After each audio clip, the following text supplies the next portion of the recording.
ਕਹਿ ਰਵਿਦਾਸ ਆਸ ਲਗ ਜੀਵ, ਚਿਰ ਭਇਓ ਦਰਸ਼ਨ ਦੇਖੇ। ਕਹਿ ਰਵਿਦਾਸ ਆਸ ਲਗ ਜੀਵੋ, ਚਿਰ ਭਇਓ ਦਰਸ਼ਨ ਦੇਖੇ।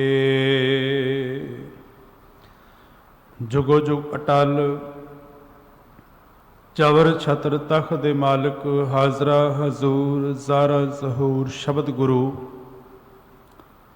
ਸਤਿਗੁਰੂ ਧੰਨ ਸ਼੍ਰੀ ਗੁਰੂ ਗ੍ਰੰਥ ਸਾਹਿਬ ਸੱਚੇ ਪਾਤਸ਼ਾਹ ਮਹਾਰਾਜ ਜੀ ਦੇ ਪਾਵਨ ਨਿੱਘੀ ਗੋਦ ਅੰਦਰ ਜੁੜ ਬੈਠੇ ਸਤਸੰਗੀ ਜਨੋ, ਵੱਡਿਆਂ ਭਾਗਾਂ ਵਾਲੇ ਹੋ, ਜੋ ਸਤਿਗੁਰ ਪਾਤਸ਼ਾਹ ਮਹਾਰਾਜ ਜੀ ਦੀ ਅਪਾਰ ਕਿਰਪਾ ਸਦਕਾ ਅੰਮ੍ਰਿਤ ਵੇਲੇ ਦੇ ਪਾਵਨ ਦਰਬਾਰ ਅੰਦਰ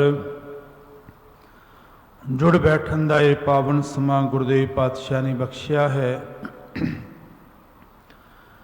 ਲੜੀਵਾਰ ਵਿਚਾਰ ਦੇ ਵਿੱਚੋਂ ਸਾਧ ਸੰਗਤ ਜੀ, ਅੱਜ ਦੇ ਇਹ ਪਾਵਨ ਸ਼ਲੋਕ ਬਾਬਾ ਫਰੀਦ ਸਾਹਿਬ ਜੀ ਦੀ ਰਸਨਾ ਤੋਂ ਉਚਾਰਨ ਕੀਤੇ ਹੋਏ 35 ਨੰਬਰ ਔਰ 36 ਨੰਬਰ ਸ਼ਲੋਕ ਦੀ ਵਿਚਾਰ ਕਰਨੀ ਹੈ। ਮਨੋਬਿਰਤੀਆਂ ਨੂੰ ਇਕਾਗਰ ਕਰੋ, ਜੋ ਬਾਬਾ ਫਰੀਦ ਸਾਹਿਬ ਜੀ ਇਹਨਾਂ ਪਾਵਨ ਸ਼ਲੋਕਾਂ ਅੰਦਰ ਰਹਿਮਤ ਕਰਕੇ ਸਮਝਾਉਂਦੇ ਨੇ। ਪਹਿਲਾਂ ਬੜੇ ਪਿਆਰ ਨਾਲ ਇਹਨਾਂ ਨੂੰ ਸਰਵਣ ਕਰੀਏ, ਫਿਰ ਇਹਨਾਂ ਪਾਵਨ ਸ਼ਲੋਕਾਂ ਦੀ ਵਿਚਾਰ ਕਰਾਂਗੇ ਜੀ। ਸਤਨਾਮ ਵਾਹਿਗੁਰੂ ਜੀ। ਫਰੀਦਾ ਚਿੰਤ ਕਠੋਲਾ, ਚਿੰਤ ਖਟੋਲਾ ਵਾਣ ਦੁਖ, ਬਿਰਹਿ ਵਿਛਾਵਣ ਲੇਫ, ਏ ਹਮਾਰਾ ਜੀਵਣਾ। ਤੂੰ ਸਾਹਿਬ ਸੱਚੇ ਵੇਖ, ਬਿਰਹਾ ਬਿਰਹਾ ਆਖੀਐ, ਬਿਰਹਾ ਤੂੰ ਸੁਲਤਾਨ, ਜਿਤ ਤਨ ਬਿਰਹੋ ਨ ਉਪਜੈ, ਸੋ ਤਨ ਜਾਣ ਮਸਾਣ। ਫਰੀਦਾ ਜਿਤ ਤਨ ਬਿਰਹੋ ਨ ਉਪਜੈ, ਸੋ ਤਨ ਜਾਣ ਮਸਾਣ। ਵਾਹਿਗੁਰੂ ਜੀ ਕਾ ਖਾਲਸਾ, ਵਾਹਿਗੁਰੂ ਜੀ ਕੀ ਫਤਿਹ। ਪਰਮ ਸਨਮਾਨਯੋਗ ਸਤਿਗੁਰਾਂ ਦੀ ਪਾਵਨ ਹਜ਼ੂਰੀ ਅੰਦਰ ਜੁੜ ਬੈਠੇ ਸਤਸੰਗੀ ਜਨੋ, ਬਾਬਾ ਫਰੀਦ ਸਾਹਿਬ ਜੀ ਨੇ ਅੱਜ ਦੇ ਇਹਨਾਂ 2 ਸ਼ਲੋਕਾਂ ਅੰਦਰ ਬਿਰਹਾ ਦੀ ਗੱਲ ਕੀਤੀ ਹੈ। ਬਿਰਹਾ ਤੋਂ ਭਾਵ ਵਿਛੋੜਾ, ਪਰ ਕੇਵਲ ਵਿਛੋੜਾ ਨਹੀਂ, ਵਿਛੋੜੇ ਤੋਂ ਬਾਅਦ ਉਸ ਵਿਛੋੜੇ ਦਾ ਅਹਿਸਾਸ ਜੀਵ ਨੂੰ ਹੋ ਜਾਏ ਔਰ ਰੱਬ ਨੂੰ ਮਿਲਣ ਲਈ ਉਹ ਤਾਂਘ ਕਰੇ। ਜੇ ਹਿਰਦੇ ਅੰਦਰ ਪ੍ਰਭੂ ਨੂੰ ਮਿਲਣ ਦੀ ਤਾਂਘ ਹੈ ਤੇ ਉਹ ਵਿਛੜਿਆ ਹੋਇਆ ਜੋ ਹਿਰਦੇ ਅੰਦਰ ਪ੍ਰਭੂ ਨੂੰ ਮਿਲਣ ਦੀ ਤਾਂਘ ਕਰਦਾ ਹੈ, ਉਸ ਬਿਰਹੇ ਦੀ ਗੱਲ ਬਾਬਾ ਫਰੀਦ ਸਾਹਿਬ ਨੇ ਕੀਤੀ। ਨਾਲ ਹੀ ਬਾਬਾ ਫਰੀਦ ਸਾਹਿਬ ਆਖਦੇ ਨੇ ਕਿ ਜਿਸ ਹਿਰਦੇ ਅੰਦਰ ਰੱਬੀ ਪਿਆਰ ਹੀ ਨਾ ਪੈਦਾ ਹੋਇਆ, ਜੋ ਰੱਬ ਦੇ ਨਾਮ ਤੋਂ ਸਖਣਾ ਹੈ, ਉਹ ਤਨ ਉਸ ਸ਼ਮਸ਼ਾਨ ਦੀ ਤਰ੍ਹਾਂ ਹੈ ਜਿੱਥੇ ਰੋਜ਼ ਹੀ ਅੱਗ ਬਾਲੀ ਜਾਂਦੀ ਹੈ। ਤੇ ਬਾਬਾ ਫਰੀਦ ਸਾਹਿਬ ਆਖਦੇ ਨੇ ਕਿ ਇਹ ਹਮਾਰਾ ਜੀਵਣਾ, ਤੂੰ ਸਾਹਿਬ ਸੱਚੇ ਵੇਖ। ਇਹਨਾਂ ਦੋਹਾਂ ਸ਼ਲੋਕਾਂ ਅੰਦਰ ਬਾਬਾ ਫਰੀਦ ਸਾਹਿਬ ਜੀ ਨੇ ਬਿਰਹਾ ਦੀ ਗੱਲ ਕੀਤੀ ਹੈ। ਪਹਿਲੇ ਸ਼ਲੋਕ ਅੰਦਰ ਬਾਬਾ ਫਰੀਦ ਸਾਹਿਬ ਆਖਦੇ ਨੇ, ਮਹਾਰਾਜ ਆਖਦੇ ਨੇ ਕਿ ਚਿੰਤ ਖਟੋਲਾ, ਚਿੰਤ ਤੋਂ ਭਾਵ ਚਿੰਤਾ ਰੂਪੀ ਖਟੋਲਾ ਹੈ। ਖਟੋਲਾ ਤੋਂ ਭਾਵ ਛੋਟੀ ਮੰਜੀ, ਜੋ ਪਹਿਲੇ ਘਰਾਂ ਦੇ ਵਿੱਚ ਛੋਟੀ ਮੰਜੀ ਰੱਖੀ ਜਾਂਦੀ ਸੀ, ਆਮ ਉਸ ਨੂੰ ਖਟੋਲਾ ਕਿਹਾ ਜਾਂਦਾ ਸੀ। ਬਾਬਾ ਫਰੀਦ ਸਾਹਿਬ ਆਖਦੇ ਨੇ ਕਿ ਚਿੰਤ ਰੂਪੀ ਖਟੋਲਾ ਵਾਣ ਦੁੱਖ, ਤੇ ਉਸ ਖਟੋਲੇ ਨੂੰ, ਉਸ ਮੰਜੀ ਨੂੰ ਬਣਾਉਣ ਲਈ ਜੋ ਵਾਣ ਵਰਤਿਆ ਜਾਂਦਾ ਹੈ, देखो पहले समय अंदर वाण दियां मंजियां नवारी दियां मंजियां बनाईयां जांदियां सन। अजोके समय अंदर अज असी घरां दे अंदर बैड आदि विछा लैंदे हां। पुरातन समय का एक कल्चर सी कि वाण दे नाल नवारी दियां मंजियां बनाई जानियां। ते बाबा फरीद साहब ने इन्हां सलोकां दे अंदर वो पुरातन जो कह लवां कि परंपरा सी घरां दे अंदर वरतन वाला जो समान सी उन्हां दी गल कीती। आखन लगे कि चिंत खटोला कि चिंता रूपी ओ खटोला है मंजी है जिस दा वाण जा कह लवां वो जो चिंता पैदा हुई है वो वाण तो जो खटोले दे च वरतिया गया। एक बारी फिर अर्ज कर देवां, जिस वाण दे नाल वो मंजा वो खटोला बनिया है ते जिहड़ी चिंता पैदा हुई है वो दुख तो पैदा हुई है। बिरह विछावन लेफ ते विछोड़े दा जो तुलाई और लेफ ने, इंज कह लवां कि दुख और विछोड़े तो जो चिंता पैदा हुई है कि संसार च आके ए फरीद उस मालिक की बंदगी नहीं की, प्रभु दे नाम तो सखना ही रह गए। ए हमारा जीवना तू साहिब सच्चे वे। ये दाता साडा जीवन हुण ये हो गया है कि तेरे नाम तू तेरी बंदगी तू सखना, क्योंकि ये जीवन मिलिया ये जिंदगी मिली भई प्राप्त मानुक दे हुरिया गोबिंद मिलन की ये तेरी परिया। ये जिंदगी मिली है मालिक दा नाम जपण लई, प्रभु दी इबादत करने रब दी सिफत सलाह करने लई। पर बाबा फरीद साहब आखदे ने कि हिरदे अंदर वो प्यार ही नहीं पैदा होया, इस करके ये चिंता बनी हुई है। और वो चिंता जड़ी है वाण रूपी दुख और विछोड़े रूपी जो तुलाई है भाव के थले विछाने वाला है और लेप है। विछोड़े और दुखा करके ये चिंता बनी हुई कि मालिक दा तू नाम जपिया ही नहीं, प्रभु की बंदगी ही नहीं की, भावें इतनी मर्जी तू लंबेरी उम्र भोग ली होए। ये हमारा जीवना दाता ये साडा हुण जीवन बन गया है। तू साहिब सच्चे वेख मालिक तू कृपा कर अपनी रहमत कर। अगले श्लोक अंदर बाबा फरीद साहब आखते ने कि बिरहा बिरहा आखी है। बिरहा तू पाउंदा विछोड़ा कि सारे आखते ने कि बिरहा विछोड़ा बड़ा माड़ा है, हर कोई विछोड़े तू डरदा है। बिरहा बिरहा आखी है, पर बाबा फरीद साहब आखते ने कि बिरहा तू सुल्तान, के हे बिरहा तू ते सुल्तान है। हे बिरहे में तेरे चरना दे अंदर सजदा करदा हां, सलाम करदा हां, क्योंकि बिरहा उन्हां दे हिरदे अंदर पैदा हुंदा है जिन्हां दे हिरदे अंदर ये तांग पैदा हुई कि जीव तू रब तू विछड़िया हुए। देखो साडा बड़ा प्यारा कोई जी देश प्रदेश चला जाए, जे उसकी याद हिरदे विच है ते ओ दूर बैठा होया भी साडे जिहन दे विच है, सानू बिरहा उस लई मिलन लई तड़फ पैदा होएगी ते ओ दूर बैठा होया भी साडे हिरदे अंदर टिकिया होए। पर जे हिरदे अंदर वो प्यार ही ना पैदा होए, उसनों विछड़न का एहसास ही ना पैदा होए, ते बाबा फरीद साहब आखते ने फिर वो काहदा विछोड़ा है। सतगुरु महाराज धन गुरु अर्जुन देव महाराज ने 12 माह की बाणी के अंदर बचन लिखे ने, किरत करम के विछोड़े कर कृपा मेलो राम। दाता अपने कर्मा करके तेरे तो विछड़े हुए हाँ, तू रहमत करके सानू अपने चरना नाल मेल लै। हुण देखो ध्यान करना, जिसनों ये विछोड़े की सिक है, एहसास है कि हे मालिक मैं विछड़िया हुआ, फिर उही मालिक दे चरना दे अरदास करदा है कि दाता कृपा करके अपने चरना नाल मेल लै, मैं अपने कर्मा करके विछड़िया। ते उसे नूं बाबा फरीद साहब आखते ने कि बिरहा बिरहा आखी है। लोकी आखते ने कि बिरहा बड़ा माड़ा है विछोड़ा, पर बिरहा तू सुल्तान है, बिरहा तू सुल्तान है। तेरे चरना दे मैं सलाम करदा हाँ, सजदा करदा हाँ, जिन्हां दे हिरदे अंदर ये एहसास पैदा होया कि मैं विछड़िया होया।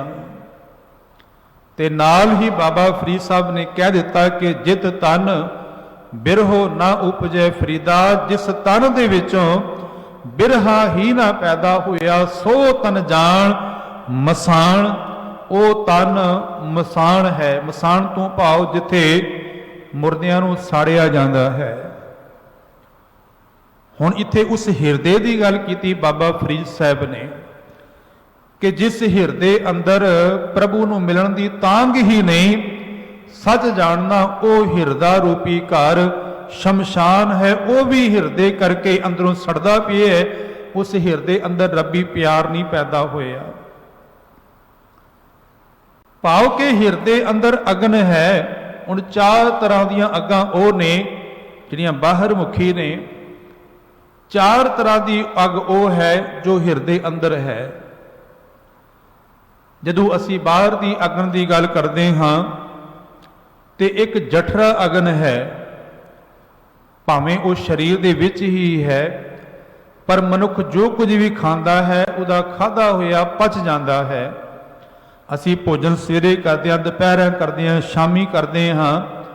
ਉਹ ਜਠਰ ਅਗਨ ਹੀ ਹੈ ਜਿਸ ਦੇ ਨਾਲ ਖਾਧਾ ਹੋਇਆ ਸਭ ਕੁਝ ਪਚ ਜਾਂਦਾ ਹੈ। ਗੁਰੂ ਅਰਜਨ ਦੇਵ ਮਹਾਰਾਜ ਨੇ ਤੇ ਇੱਥੋਂ ਤੱਕ ਕਿਹਾ, ਸਤਿਗੁਰ ਆਖਦੇ ਨੇ ਕਿ ਮਾਤਾ ਦੇ ਗਰਭ ਦੇ ਅੰਦਰ ਤਕਰੀਬਨ ਜਦੋਂ 9 ਮਹੀਨੇ ਬੱਚਾ ਰਹਿੰਦਾ ਹੈ ਤੇ ਉੱਥੇ ਜਠਰ ਅਗਨ ਵੀ ਹੈ, ਪਰ ਮਾਲਕ ਨੇ ਉਸ ਬੱਚੇ ਦੀ ਜਠਰਾ ਅਗਨ ਦੇ ਅੰਦਰ ਵੀ ਸਹਾਇਤਾ ਕੀਤੀ, ਰੱਖਿਆ ਕੀਤੀ ਹੈ। ਉਹ ਜਠਰ ਅਗਨ ਹੈ। ਦੂਸਰੀ ਹੈ ਦਾਵਾ ਅਗਨ। ਦਾਵਾ ਅਗਨ ਜਦੋਂ ਜੰਗਲ ਦੇ ਚ ਲੱਗ ਜਾਏ, ਸਾਰੇ ਦੇ ਸਾਰੇ ਜੰਗਲ ਨੂੰ ਸਾੜ ਕੇ ਸੁਆਹ ਕਰ ਦਿੰਦੀ ਹੈ। ਬਾਂਸਾਂ ਦੇ ਆਪਸ ਵਿੱਚ ਰਗੜਨ ਦੇ ਨਾਲ ਅੱਗ ਪੈਦਾ ਹੁੰਦੀ ਹੈ, ਸਾਰੇ ਦੇ ਸਾਰੇ ਜੰਗਲ ਨੂੰ ਸਾੜ ਕੇ ਸੁਆਹ ਕਰ ਦਿੰਦੀ ਹੈ। ਉਹਨੂੰ ਦਾਵਾ ਅਗਨ ਕਹੇ। ਤੀਸਰੀ ਬੜਵਾ ਅਗਨ। ਸਮੁੰਦਰ ਦੇ ਵਿੱਚ ਪਾਣੀ ਆਪਣੇ ਆਪ ਸੜਨਾ ਸ਼ੁਰੂ ਹੋ ਜਾਂਦਾ ਹੈ ਤੇ ਸੜ ਸੜ ਕੇ ਉਹ ਪਾਣੀ ਭਾਪ ਬਣਦਾ ਹੈ, ਉਸ ਨੂੰ ਬੜਵਾ ਅਗਨ ਕਹੇ। ਭਾਈ ਗੁਰਦਾਸ ਨੇ ਦਾ ਹਵਾਲਾ ਦਿੱਤਾ ਹੈ। ਤੇ ਚੌਥੀ ਜਵਾਲਾਮੁਖੀ ਰੂਪ ਦੇ ਵਿੱਚ ਜਦੋਂ ਰੇਗਿਸਤਾਨ ਆਦਿਕ ਥਾਵਾਂ ਦੇ ਉੱਪਰ ਜਵਾਲਾਮੁਖੀ ਫੁੱਟਦਾ ਹੈ। ਇਹ ਬਾਹਰ ਦੀਆਂ 4 ਅੱਗਾਂ ਨੇ। ਗੁਰਦੇਵ ਪਾਤਸ਼ਾਹ ਨੇ ਹੁਣ ਹਿਰਦੇ ਦੇ ਵਿੱਚ ਵੀ 4 ਅਗਨਾਂ ਦਾ ਜ਼ਿਕਰ ਕੀਤਾ ਹੈ। ਮਹਾਰਾਜ ਆਖਦੇ ਨੇ ਹੰਸ, ਹੇਤ, ਲੋਭ, ਕ੍ਰੋਧ, ਚਾਰੇ ਨਦੀਆਂ ਅੱਗ। ਮਹਾਰਾਜ ਆਖਦੇ ਨੇ ਕਿ 4 ਅੱਗਾਂ ਜੀਵ ਤੇਰੇ ਸਰੀਰ ਦੇ ਹਿਰਦੇ ਅੰਦਰ ਹੀ ਮੌਜੂਦ ਨੇ। ਜਿਹਨੂੰ ਬਾਬਾ ਫਰੀਦ ਸਾਹਿਬ ਆਖਦੇ ਨੇ ਕਿ ਜਿਤ ਤਨ ਬਿਰਹੋ ਨਾ ਉਪਜੈ ਸੋ ਤਨ ਜਾਣ ਮਸਾਣ। ਉਹ ਤਨ ਤੇ ਸ਼ਮਸ਼ਾਨ ਦੀ ਤਰ੍ਹਾਂ ਸੜ ਰਿਹਾ ਹੈ। ਉਹ ਹਿਰਦਾ ਤੇ ਅੰਦਰੋਂ ਹੀ ਸੜ ਰਿਹਾ ਹੈ, ਕਿਉਂਕਿ ਹਿਰਦੇ ਅੰਦਰ ਰੱਬੀ ਪਿਆਰ ਨਹੀਂ ਪੈਦਾ ਹੋਇਆ। ਹੰਸ ਤੋਂ ਭਾਵ ਹੈ ਹਿੰਸਾ। ਹੁਣ ਹਿੰਸਾ ਕੇਵਲ ਇਹ ਨਹੀਂ ਕਿ ਹੱਥਾਂ ਪੈਰਾਂ ਦੇ ਨਾਲ ਕਿਸੇ ਦੇ ਨਾਲ ਹਿੰਸਾ ਕੀਤੀ ਜਾਏ। ਹਿੰਸਾ ਬਚਨਾਂ ਦੇ ਨਾਲ ਵੀ ਕੀਤੀ ਜਾ ਸਕਦੀ ਹੈ, ਕਿਸੇ ਦਾ ਦਿਲ ਦੁਖਾਇਆ ਜਾ ਸਕਦਾ ਹੈ। ਹਿੰਸਾ ਕਲਮ ਦੇ ਨਾਲ ਵੀ ਕੀਤੀ ਜਾ ਸਕਦੀ ਹੈ, ਕਲਮ ਦੇ ਨਾਲ ਵੀ ਮਨੁੱਖ ਨੂੰ ਦੁਖੀ ਕੀਤਾ ਜਾ ਸਕਦਾ ਹੈ। ਦੇਖੋ ਨਾ, ਗੁਰੂ ਨਾਨਕ ਸੱਚੇ ਪਾਤਸ਼ਾਹ ਮਹਾਰਾਜ ਜਦੋਂ ਹਰਿਦੁਆਰ ਦੀ ਧਰਤੀ ਪਰ ਗਏ, ਮਰਦਾਨੇ ਨੂੰ ਕਹਿਣਗੇ ਮਰਦਾਨਿਆ ਅਸੀਂ ਪ੍ਰਸ਼ਾਦਾ ਬਣਾਉਂਦੇ ਹਾਂ, ਜਾ ਜਾ ਕੇ ਅੱਗ ਲੈ ਕੇ ਆ। ਮਰਦਾਨਾ ਜੀ ਵੈਸ਼ਨੋ ਸਾਧ ਕੋਲ ਗਏ ਤੇ ਵੈਸ਼ਨੋ ਸਾਧ ਜੋ ਸਵੇਰੇ ਦਾ ਲੱਗਾ ਹੋਇਆ ਚੌਕਾ ਤਿਆਰ ਕੀਤਾ, ਅੱਗ ਬਾਲੀ ਉਸਨੇ। ਮਰਦਾਨਾ ਜੀ ਦਾ ਪਰਛਾਵਾਂ ਪਿਆ ਤੇ ਉਹ ਵੈਸ਼ਨੋ ਸਾਧ ਤੜਫ ਨਹੀਂ ਉਠਿਆ। ਹੁਣ ਉਸਨੇ ਅੱਗ ਦੀ ਚਵਾਤੀ ਹੱਥ ਵਿੱਚ ਪਕੜ ਲਈ। ਚਵਾਤੀ ਤੋਂ ਭਾਵ ਅੱਗ ਦੀ ਡੰਡੀ ਜਿਸ ਵਿੱਚ ਅੱਗ ਲੱਗੀ ਹੋਈ ਹੈ, ਜਿਹਦੇ ਨਾਲ ਉਹ ਲੰਗਰ ਤਿਆਰ ਕਰ ਰਿਹਾ ਸੀ। ਵੈਸ਼ਨੋ ਸਾਧ ਨੇ ਅੱਗ ਦੀ ਚਵਾਤੀ ਪਕੜ ਲਈ। ਅੱਗੇ ਅੱਗੇ ਮਰਦਾਨਾ ਜੀ ਦੌੜ ਰਹੇ ਨੇ, ਪਿੱਛੇ ਪਿੱਛੇ ਉਹ ਵੈਸ਼ਨੋ ਸਾਧ ਦੌੜਦਾ ਹੋਇਆ। ਜਦੋਂ ਮਰਦਾਨਾ ਜੀ ਗੁਰੂ ਨਾਨਕ ਸੱਚੇ ਪਾਤਸ਼ਾਹ ਦੇ ਕੋਲ ਪਹੁੰਚੇ ਤੇ ਦੇਖੋ ਹੱਥਾਂ ਦੇ ਨਾਲ ਵੀ ਉਹ ਚਾਹੁੰਦਾ ਹੈ ਕਿ ਮਰਦਾਨਾ ਜਿਸ ਨੇ ਮੇਰੇ ਚੌਕੇ ਨੂੰ ਭ੍ਰਿਸ਼ਟ ਦਿੱਤਾ ਹੈ ਇਹਨੂੰ ਸਾੜਦੇ ਆ। ਤੇ ਬਚਨਾਂ ਦੇ ਨਾਲ ਵੀ ਮਰਦਾਨਾ ਜੀ ਨੂੰ ਚੰਗੇ ਮੰਦੇ ਬੋਲ ਰਹੇ ਹੈ। ਬਾਬੇ ਨਾਨਕ ਨੇ ਆਖਿਆ ਵੈਸ਼ਨੋ ਸਾਧ ਜੀ क्यों तुसी मर्दाना जी नूं तंग करदे हो, मारन लगे हो। वो कहन लगा वैष्णव साध गुरु नानक सच्चे पातशाह नूं कि इस डूम ने, मरासी ने जो सवेरे का मैं चौका तैयार किया है, सारे का सारा चौका भ्रिष्ट दिता है इसने। ते महाराज गुरु नानक सच्चे पातशाह ने फिर उस अग्न का जिक्र किया। महाराज आखन लगे तुसी कहंदे हो इहदे परछावे दे नाल मेरा चौका भ्रिष्टिया गया, पर असल दे ते तुहाडे हिरदे अंदर वो चार अग्नां वल रहीआं ने, जिसनों महाराज आखदे ने कि कुबुद डोमणी, भैड़ी मत रूपी डोमणी है तुहाडे अंदर। कुदया कसायण, किसे पर ना दया करन वाली कसायण बैठी है, पर निंदा कट चूड़ी, पराई निंदा करन वाली चूड़ी तुहाडे हिरदे अंदर है। मुट्ठी क्रोध चंडाल ते क्रोध रूपी चंडाल दे हथों जीव तू ठगिया जा रहे है। कारी कड्डी क्या थी है जां चारे बैठियां नाल, बाहरों कारा कड्ढना की लाभ जे चारे नाल हिरदे च बैठियां हुई ने।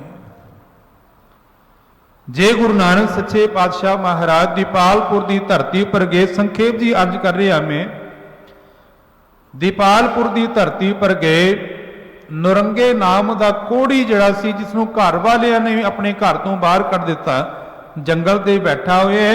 गुरु नानक सच्चे पातशाह मर्दाना जी लैके दीपालपुर पहुंच गए, पाकिस्तान धरती पर वो थां है।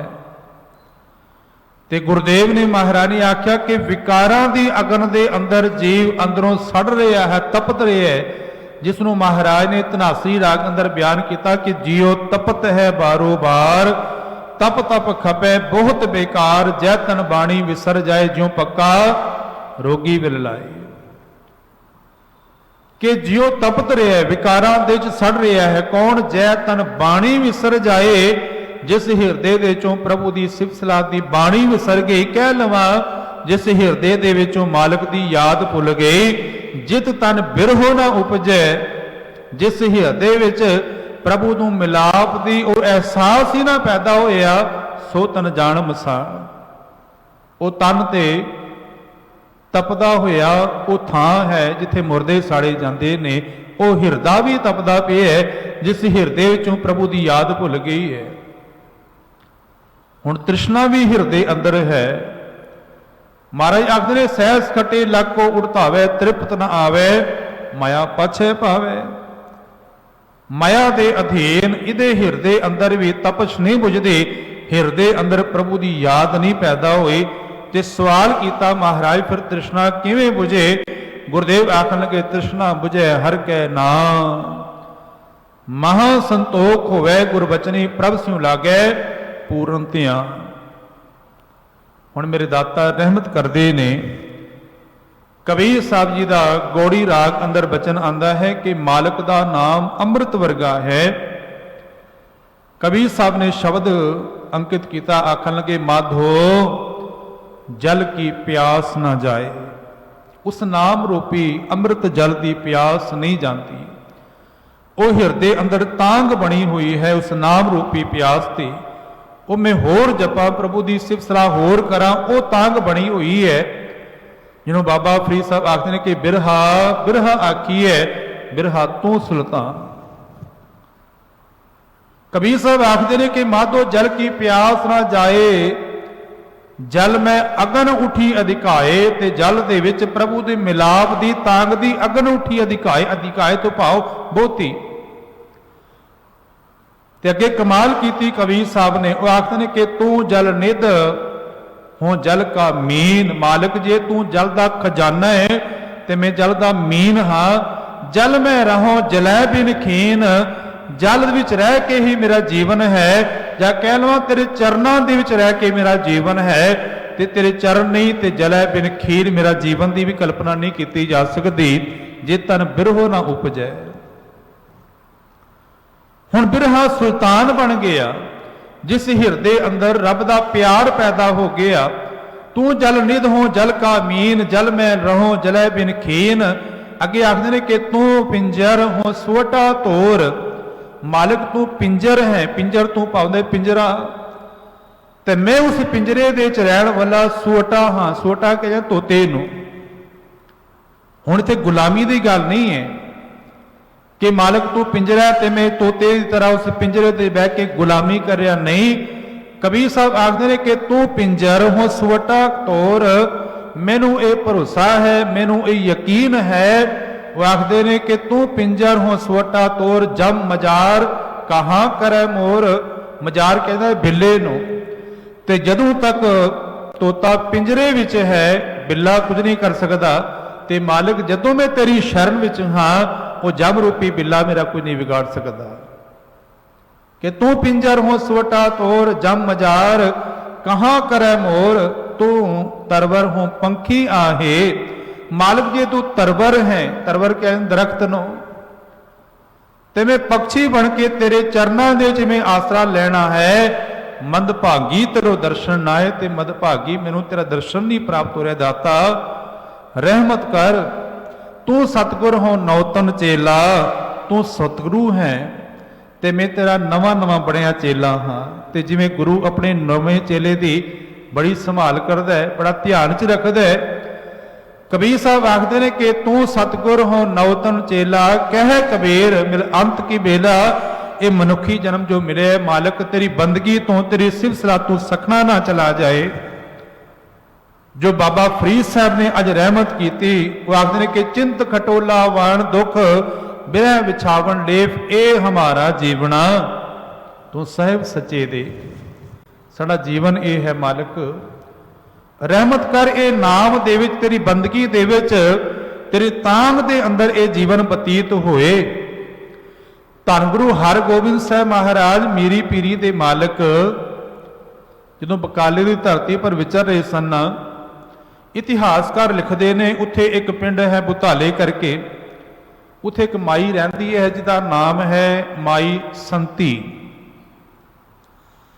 वो सारे का सारा पिंड जिहड़ा है सखी सरवरड़ियां का मनन वाला है। उस पिंड के अंदर केवल एको परिवार है जिहड़ा गुरु नानक की सिक्खी नूं कमाण वाला, वो माई संती का है। एक छोटा बच्चा है ते बच्चे दे सिर दे उपरों पिता का आसरा चुकिया गया। उस माई संती का घर वाला सरताज संसार तो चढ़ाई कर गया ते बड़ी औखियाई दे विच बच्चे नूं पालिया, जवान हो गया। एक दिन खूह दे उपर बैठा हुआ, कुछ गुरसिख लंघते हुए जा रहे ने, बाणी पढ़ते हुए उस बच्चे नूं पानी पीता खूह दे कोलों ते पुछ लिया, बेटा तेरा गुरु कौन है। बच्चे नूं कोई सवाल का जवाब नहीं सुझिया, कहन लगा जी मैनूं पता नहीं, मैं मां नूं पुछांगा। मां नूं पुछया जाके ते माता संती कहन लगी कि तेरा गुरु गुरु नानक सच्चे पातशाह ने। गुरु नानक सच्चे पातशाह की पावन जोत दे मालिक अज धन गुरु हरगोबिंद साहब सच्चे पातशाह जो अज शरीरिक हयाती रूप दे विच विचर रहे ने। ते बच्चे दे मन च होया कि मैं अपने गुरु दे दीदार करने ने, पर घर दे अंदर इतनी गरीबी है, कंगालता है। सोचिया जे गुरु दे चरनां दे जावांगे ते भेटा की करांगे। मां ने कहा तू गुरु नूं याद कर, गुरु आप आ जाएगा। गुरु भावना पूरियां करने वाला है। गुरु सिदक दे भरोसा के करके जे अरदास करिए ते गुरु अपने सेवकां दी भावना पूरियां करदा है। बच्चे ने कहा जे मां जे गुरु आ जाए तो गुरु ने देंगे कि। मां ने एक टका दिता, एक छोटी जी गुड़ की रोड़ी दी। उस बच्चे ने वो गुड़ की रोड़ी और एक टका अपने पल्ले नाल बन लिया। पल्ले तुहानूं पता है जिवें चुन्नी दे विच एक किनारे दे विच उन गुड़ नूं और एक टके नूं गंढ मार लई, पल्ले बन लिया। गुरु जदों ही मिल पेगा तो मैं एक गुड़ जी जो डेली है या एक टका है मैं अपने गुरु नूं भेटा करांगा। गुरु गुरु जपी जाना। ते धन गुरु हरगोबिंद साहब महाराज बकाले की धरती पर विचर रहे सन ते एक दिन दोपहरी गुरुदेव तुर पे कल्ले ही आए ते किसी ने पूछया कि इत्थे गुरु नानक की सिक्खी कमाण वाला कोई सिख है ਜਾਂ ਉਹਨਾਂ ਨੇ ਇਤਿਹਾਸਕਾਰਾਂ ਲਿਖਿਆ कि इत्थे पिंड का चौधरी कौन है। तो किसी ने मखोल की खूह के उपर जो बैठा हुआ है वही चौधरी है। सतगुरु महाराज जानी जान बच्चे को पहुंचे, ਕਹਿਣ ਲੱਗੇ ਬੇਟਾ ਮੈਨੂੰ ਭੁੱਖ ਲੱਗੀ ਹੈ। ਹੁਣ ਦੇਖੋ ਨਾ ਕਮਾਲ ਦੀ ਗੱਲ, ਗੁਰੂ ਦੇ ਕੋਲ ਪਦਾਰਥਾਂ ਦੀ ਕਮੀ ਨਹੀਂ, ਪਰ ਗੁਰੂ ਆਪ ਆਪਣੇ ਸਿੱਖਾਂ ਦੀ ਭਾਵਨਾ ਪੂਰੀਆਂ ਕਰਨ ਲਈ ਆਪ ਆਪਣੇ ਸਿੱਖਾਂ ਦੇ ਘਰੋਂ ਮੰਗ ਕੇ ਦਾਤਾਂ ਪ੍ਰਾਪਤ ਕਰਦੇ ਨੇ। ਹੁਣ ਗੁਰੂ ਨਾਨਕ ਸੱਚੇ ਪਾਤਸ਼ਾਹ ਕੋਲ ਕਿਸੇ ਚੀਜ਼ ਦੀ ਕਮੀ ਥੋੜੀ ਹੈ, ਪਰ ਅਹਿਮਨਾਬਾਦ ਦੀ ਧਰਤੀ ਪਰ ਮਲਕ ਭਾਗੋ ਦੇ ਪਕਵਾਨਾਂ ਨੂੰ ਤਿਆਗ ਕੇ ਭਾਈ ਲਾਲੋ ਦੇ ਘਰ ਕੋਦਰੇ ਦੀ ਰੋਟੀ ਖਾਂਦੇ ਨੇ। ਕਬੀਰ ਸਾਹਿਬ ਨੇ ਇੱਕ ਦ੍ਰਿਸ਼ਟਾਂਤ ਦਿੱਤਾ, ਉਹ ਆਖਣਗੇ ਕਿ ਕ੍ਰਿਸ਼ਨ ਜੀ ਦੁਰਯੋਧਨ ਜੇ 36 ਪ੍ਰਕਾਰ ਦੇ ਭੋਜਨਾਂ ਨੂੰ ਤਿਆਗ ਕੇ ਬਿਦਰ ਦੇ ਘਰ ਜਾ ਕੇ ਕੋਦਰੇ ਦਾ ਸਵਾਦ ਖਾਂਦੇ ਨੇ, ਤੇ ਬਾਣੀ ਅੰਦਰ ਕਹਿ ਦਿੱਤਾ ਉਹਨਾਂ ਨੇ ਕਿ ਰਾਜਨ ਕੌਣ ਤੁਮਾਰੇ ਆਵੇ ਐਸੋ ਭਾਉ ਬਿਦਰ ਕੋ ਦੇਖਿਓ ਉਹ ਗਰੀਬ ਮੋਹੇ ਭਾਵੈ, ਖੀਰ ਸਮਾਨ ਸਾਗ ਮੈਂ ਪਾਇਆ ਗੁਣ ਗਾਵਤ ਰਹਿਣ ਬਿਹਾਨੀ, ਕਬੀਰ ਕੋ ਠਾकुर ਆਨੰਦ ਬਿਨੋਦੀ ਜ਼ਾਤ ਨਾ ਕਾਹੂ ਕੀ ਮਾਨੀ। ਗੁਰੂ ਭਾਵਨਾ ਪੂਰੀਆਂ ਕਰਦਾ ਹੈ। ਉਹ ਬੱਚਾ ਕਹਿਣ ਲੱਗਾ ਜੀ ਮੇਰੇ ਕੋਲ ਗੁੜ ਦੀ ਡੱਲੀ ਵੀ ਹੈ, ਪਰ ਮੈਂ ਆਪਣੇ ਗੁਰੂ ਵਾਸਤੇ ਰੱਖੀ ਹੋਈ ਹੈ, ਮੇਰੇ ਗੁਰੂ ਨੇ ਆਣਾ ਹੈ, ਮੈਂ ਗੁਰੂ ਨੂੰ ਦੇਵਾਂਗਾ। ਤੇ ਧੰਨ ਗੁਰੂ ਹਰਗੋਬਿੰਦ ਸਾਹਿਬ ਮਹਾਰਾਜ ਕਹਿਣ ਲੱਗੇ ਕਿ ਯਾਦ ਕਰ ਕਰਕੇ ਨਾ ਸਾਨੂੰ ਦਿਨੇ ਆਰਾਮ ਕਰਨ ਦਿੰਦਾ ਹੈ, ਨਾ ਤੂੰ ਰਾਤੀ ਆਰਾਮ ਕਰਨ ਦੇ, ਅੱਜ ਤੇਰੇ ਕੋਲ ਆਏ ਆ, ਜੋ ਤੇਰੇ ਕੋਲ ਹੈ ਦੇ ਦੇ। ਬਸ ਉਸ ਸਿੱਖ ਦੇ ਇੰਜ ਕਹਿ ਲਵਾਂ ਕਿ ਪੈਰਾਂ ਦੇ ਵਿੱਚ ਜ਼ਮੀਨ ਨਹੀਂ ਰਹੀ। ਉਹ ਇਤਨਾ ਖੁਸ਼ੀ ਦੇ ਨਾਲ ਨੱਚਣ ਲੱਗ ਪਏ ਆ, ਆਪਣੇ ਘਰ ਲੈ ਕੇ ਗਿਆ। ਇਤਿਹਾਸਕਾਰ ਕਹਿੰਦੇ ਨੇ ਕਿ ਪੱਲੇ ਦੇ ਵਿੱਚ ਗੁੜ ਨੇ ਸੰਭਾਲਿਆ ਹੋਇਆ ਤੇ ਲੋਕਾਂ ਨੇ ਨਾਮ ਵੀ ਪੱਲਾ ਰੱਖ ਦਿੱਤਾ ਕਿ ਇਹ ਪੱਲਾ ਹੈ। ਇਤਿਹਾਸ ਦੇ ਨਾਮ ਪੱਲਾ ਕਰਕੇ ਲਿਖਿਆ ਗਿਆ, ਗੁਰੂ ਕਾ ਸਿੱਖ ਪੱਲਾ। ਬੜੀ ਭਾਵਨਾ ਦੇ ਨਾਲ ਲੰਗਰ ਪ੍ਰਸ਼ਾਦ ਛਕਾਇਆ ਤੇ ਗੁਰੂ ਹਰਗੋਬਿੰਦ ਸਾਹਿਬ ਮਹਾਰਾਜ ਸੱਚੇ ਪਾਤਸ਼ਾਹ ਦੀ ਰਹਿਮਤ ਹੋਈ। ਜੋ ਬਚਨ ਕੇ ਸਨ ਕਿ ਵਾਕਈ ਚੌਧਰੀ ਬਣ ਗਿਆ, ਉਹ ਪੱਲਾ ਪਿੰਡ ਦਾ ਚੌਧਰੀ ਬਣ ਕੇ ਉਹਨੇ ਜੀਵਨ ਗੁਜ਼ਾਰਿਆ। ਮੇਰੇ ਗੁਰੂ ਭਾਵਨਾ ਪੂਰੀਆਂ ਕਰਨ ਵਾਲੇ ਨੇ, ਪਰ ਹਿਰਦੇ ਅੰਦਰ ਉਹ ਤੜਫ ਹੋਏ, ਰੱਬ ਨੂੰ ਮਿਲਣ ਦੀ ਤਾਂਘ ਪੈਦਾ ਹੋਏ। ਬਾਬਾ ਫਰੀਦ ਸਾਹਿਬ ਨੇ ਅੱਜ ਦੇ ਇਹਨਾਂ ਪਾਵਨ ਸ਼ਲੋਕਾਂ ਅੰਦਰ ਜੋ ਰਹਿਮਤ ਕੀਤੀ ਹੈ, ਉਹ ਆਖਦੇ ਨੇ ਕਿ ਚਿੰਤ ਖਟੋਲਾ, ਭਾਵ ਕਿ ਚਿੰਤਾ ਰੂਪੀ ਉਹ ਛੋਟਾ ਖਟੋਲਾ ਬਣ ਗਿਆ, ਮੰਜੀ ਬਣ ਗਈ। ਤੇ ਬਣੀ ਕਿੱਥੇ ਵਾਣ ਦੁੱਖ, ਦੁੱਖਾਂ ਰੂਪੀ ਵਾਣ ਔਰ ਵਿਛਾਵਣ ਰੂਪੀ, ਭਾਵ ਕਿ ਬਿਰਹੇ ਦੇ ਵਿਛਾਵਣ ਦੇ ਕਰਕੇ ਉਹ ਦੁੱਖ ਬਣ ਗਏ, ਉਹ ਚਿੰਤਾ ਬਣ ਗਈ ਕਿ ਇਹ ਫਰੀਦ ਸੰਸਾਰ ਦੇ ਤੂੰ ਆਇਆ, ਮਾਲਕ ਦੀ ਭਗਤੀ ਰੱਬ ਦਾ ਪਿਆਰ ਤੇਰੇ ਹਿਰਦੇ ਅੰਦਰ ਬਣਿਆ ਕਿ ਨਹੀਂ ਬਣਿਆ, ਇਹ ਹਮਾਰਾ ਜੀਵਣਾ ਤੂੰ ਸਾਹਿਬ ਸੱਚੇ ਦੇਖ। ਤੇ ਫਿਰ ਦੂਸਰੇ ਸ਼ਲੋਕ ਅੰਦਰ ਆਖਦੇ ਨੇ ਬਿਰਹਾ ਬਿਰਹਾ ਆਖੀਐ, ਲੋਕੀ ਆਖਦੇ ਨੇ ਕਿ ਬਿਰਹਾ ਵਿਛੋੜਾ ਬੜਾ ਦੁੱਖ ਹੈ, ਪਰ ਬਾਬਾ ਫਰੀਦ ਸਾਹਿਬ ਆਖਦੇ ਨੇ ਕਿ ਬਿਰਹਾ ਤੂੰ ਸੁਲਤਾਨ, हे ਬਿਰਹਾ ਤੂੰ ਸੁਲਤਾਨ ਹੈ, ਮੈਂ ਤੇਰੇ ਚਰਨਾਂ ਦੇ ਸਜਦਾ ਕਰਦਾ ਹਾਂ। ਕਿਉਂਕਿ ਜਿਸ ਹਿਰਦੇ ਅੰਦਰ ਬਿਰਹਾ ਹੀ ਨਹੀਂ ਪੈਦਾ ਹੋਇਆ, ਰੱਬ ਨੂੰ ਮਿਲਣ ਦੀ ਤਾਂਘ ਹੀ ਨਹੀਂ ਪੈਦਾ ਹੋਈ, ਉਹ ਕਾਹਦਾ ਸਰੀਰ ਹੈ।